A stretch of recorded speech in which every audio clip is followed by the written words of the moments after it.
چې کله پیسو ته حاجت کنه انساني ضرورت راشي ماښام د مونځ نه پس یو د پاسه سل ځله الله ما په تجربه کړې ده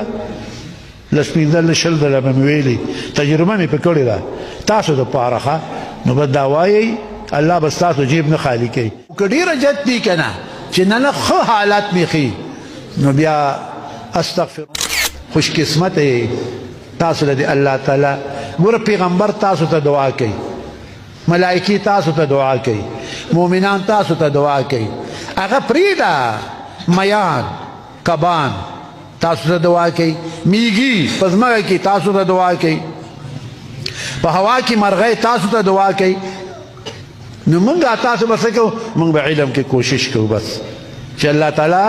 راله علم با عمل راکړي الله تعالی دې زموږ ستاسو استقامت نصیب کړي او طالبانو تاسو ټول کلیتاب مارغان یې پیسه نه لرئ نور دغه شان اریان یې محبت درکې ډېر دی زه عام یو شی ورکوم ځواب سړی عام شی ته کوي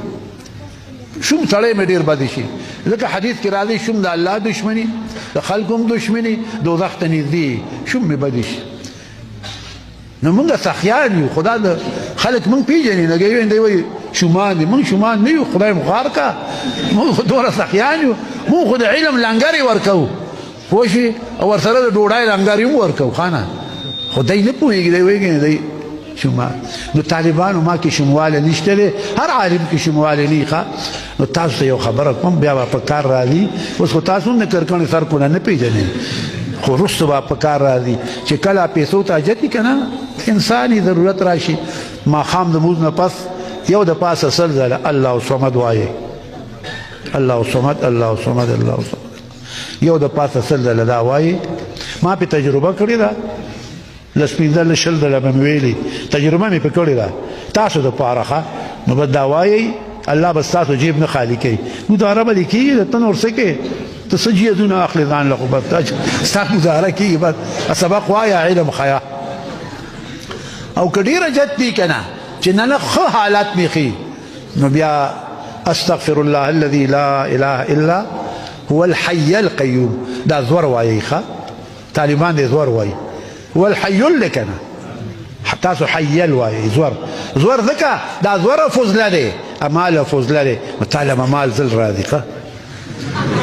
ته به نه پوهېږي مال به را روان وي زه خو یو څو ځله وم نو څوک را روان وي وایم هغه دې را روان دی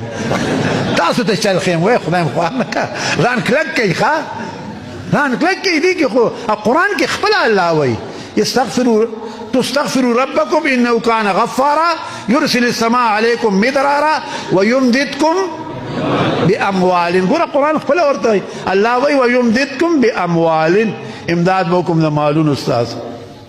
مال بدله ډېروم وبنین زامن به خلک زامن وایي استغفار وایه که نه سرکوزیه وبنین ويجعل لكم جنات ستاسو باغونه آفت به نه راځي په باغونو فصلونو باندې ويجعل لكم انهارا اوبه به نه وچېږي دا شپږ فایدې دې آیات کې الله وایي